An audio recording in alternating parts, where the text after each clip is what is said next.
Goed, baie dankie Celicia, ek is Lourens Erasmus. Ek is die afgelope, kom ek sê, amper 8 jaar bly ek in die Kaap. Soos jy waarskynlik weet, ek is in 2006 is ek uit die bediening uit, so ek het betrokke geraak by privaat hoër onderwys. Ek is hoof van 'n tersiêre instelling, privaat tersiêre instelling sedert 2017 in die Kaap. So ek was baie jare in die Vrystaat, daar gestudeer, in die bediening daar gewees, daarna was ek so 11 jaar in Pretoria gewees, en so amper die laaste 8 jaar is ek 'n Wes-Kaapenaar.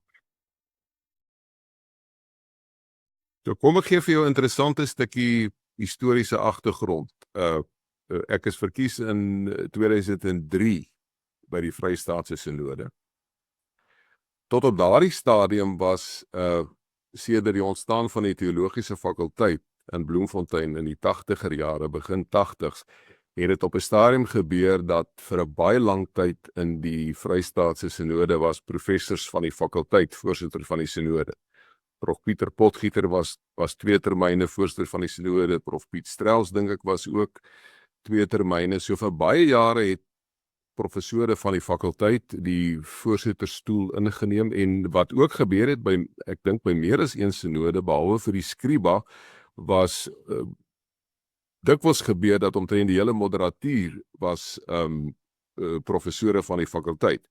In 2003 toe gebeur het, toe is daar geen professor by die sinode wat verkiesbaar is as voorsitter nie. Prof Piet Strauss was daar, maar hy was die vorige sinode voorsitter en hy kon nie herkies word nie. Toe ewe skielik besef die sinode, maar nou moet ons 'n dominee kies. En toe gebeur dit dat ek verkies is as voorsitter van die sinode. Ek onthou nog so goed, daar was 'n staking van stemme tussen my en Dominee Bobby Scherer, wat in Kerkenberg, en Harry Smit was. Maar dit was toe 'n interessante belewenis, ek dink ook vir die sinode, na baie jare waar senior professors, voorsitters van die sinode was, kom hier 'n jong dominee wat hier in Welkom werk op ouderdom 41 en hy word voorsitter van die sinode. So dit was 'n redelike 'n nuwe situasie. Dit was 'n baie lekker sinode. Van die ouderlinge het na die tyd vir my kom sê dat dit vir hulle 'n lekker sinode was. Dit het ek dink die sinode het baie goed gevloei. Wat vir my 'n besondere kenmerk van daardie tyd was, is daar het 'n klomp debatte in die NG Kerk, soos ons dit maar tot op vandag het op dreef gekom. En die feit dat 'n mens altyd so bietjie, veral ons wat in die gemeentes gewerk het, dat jy so bietjie kon loskom van die gemeente, bietjie in 'n breër verband kon kom en met mekaar oor diepsinnige teologiese sake met mekaar kon gesels. Dis mos hoekom jy 'n sinode het. Dis 'n plaaslike kerke pleeg met mekaar oorleg. Ons bely tog dat die plaaslike kerk is volledig kerk. Maar hoekom moet jy dan by 'n sinode by mekaar kom? Jy pleeg met mekaar oorleg om saam te luister na die stem van die goeie herder en saam lig te kry en saam 'n weg te vind vir die toekoms. Dit was my belewenis. Dit was altyd goed gewees om bietjie uit Welkom uit te ry, Bloemfontein toe te ry, bietjie met ander kollegas gesprekke te kon voer oor wat is die pad van die Here? Wat is die stem van die goeie herder vir die toekoms van die kerk? Dit was my belewenis in kort. My termyn was net 2 jaar gewees. Op 'n stadium was dit mos 4 jaar, ek weet nie wat is dit vandag nie. So dit was basies van 2003 tot by die sinode van 2005. Kort tyd gewees, maar dit was vir my 'n goeie ervaring gewees. Nou goed, ek is soos ek jou gesê het, Celicia, so in 2006 is ek uit die bediening uit, en ek beskou dit wat in die kerke vandag, kom ek sê, die kritiese sake op die agendas van die kerke, beskou ek so bietjie vanuit 'n afstand. So ek sê dit so bietjie as iemand wat vanuit die kerkbanke die gebeure gadeslaan. Vir my is die groot uitdaging vandag dat ons baie duidelikheid moet hê oor hoe verstaan ons die gesag van die skrif en hoe verstaan ons die gesag van die belydenis. Ek het nou julle huidige voorsitter Jan Libbe op 'n stadium op die lughawe in Bloemfontein raak geloop, en in 'n kort gesprek toe deel ons met mekaar, en ek dink ons het met mekaar saamgestem Teologie bly aan die einde van die dag mensewerk. As jy kyk na die ou definisies van wat teologie is, dis die menslike antwoord en reaksie op die openbaring van God in die skrif en soos wat dit vertolk en verwoord is in die belydenisskrifte. So die groot uitdaging van die kerk, en kom ek noem nou sommer een van die sake by die naam wat groot, kom ek sê, groot saak is en in sekere opsigte ook groot beroering gebring het in die laaste tyd. Die pynlik moeilike saak van selfde geslagverhouding. Ek dink die kerk moet 'n rukkie gaan stil staan en stil sit en vir sigself sê, hoe verstaan ons die gesag van die skrif? Hoe verstaan ons die belydenis van die sola scriptura? Hoe verstaan ons die gesag van die belydenisskrifte? En daaroor moet mens met mekaar diepgaande gaan praat. En dan moet ons vir mekaar sê, maar as ons konsensus het oor hoe ons die gesag van die skrif verstaan en hoe ons die gesag van die belydenis verstaan, dan moet ons vir mekaar sê, kom ons gaan met mekaar op weg. En kom ons luister, wat is die stem van die herder in hierdie spesifieke situasie of met hierdie spesifieke saak. Kom ek doen vinnig 'n voorbeeld.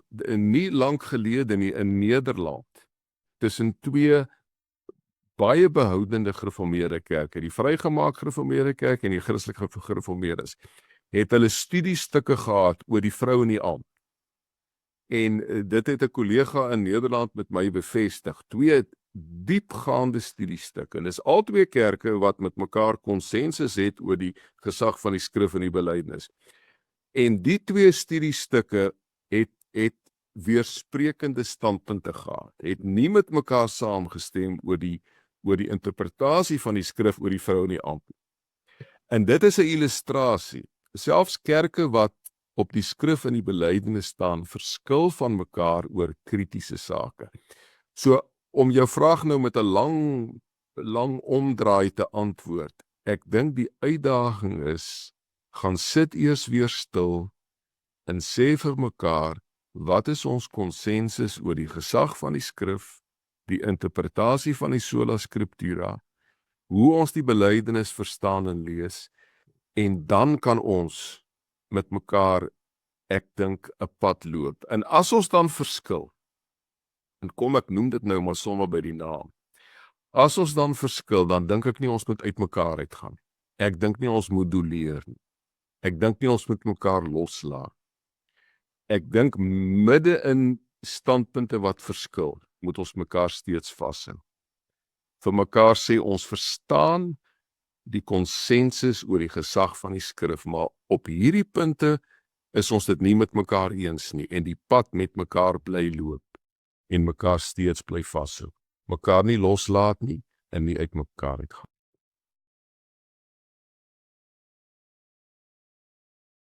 Nou kom ek deel met jou iets persoonlik. Ek het in die laaste jare van my lewe, het ek baie tyd gemaak om die gereformeerde belydenisskrifte te lees. Ons het altyd debatte en argumente gehad oor skrif en konfessie.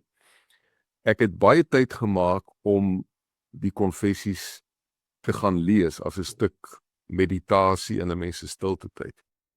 Dit was my so opvallend, as jy die Heidelbergse Katekismes fyn gaan lees, hoe die tema van die bloed van Christus, die offer van Christus, hoe dit 'n sentrale tema is wat jy omtrent in elkeen van die sondagsafdelings vind. Ek herinner my aan 'n hoofstuk van professor Bram van der Beek in een van sy boeke waar hy gesê het, Christus moes 'n offer gebring het, sy bloed moes gevloei het om die verskrikking van die sonde en van die skeiding tussen God en mens, om dit te oorbrug. En dit bring my by 'n teks wat ek gelees het, die vertolking van die teks, Romeine 3 vers 28, waar die apostel Paulus sê, dis nie jou werke nie, dis nie die werke van die wet wat jou vrymaak nie, maar alleen die geloof in Jesus Christus.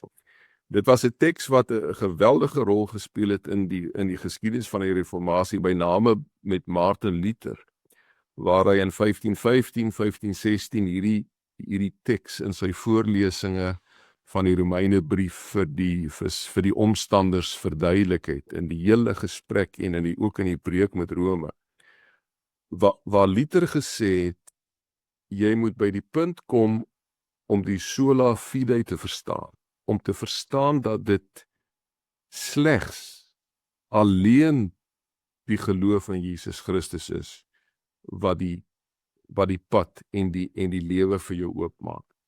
En my boodskap, as jy nou dit van my vra, vandag sou wees, is dat die kerk weer, te midde van al hierdie pynlike, moeilike goed waaroor ons nie konsensus het, dat die kerk weer diepgaande moet gaan lees, wat beteken die sola fide?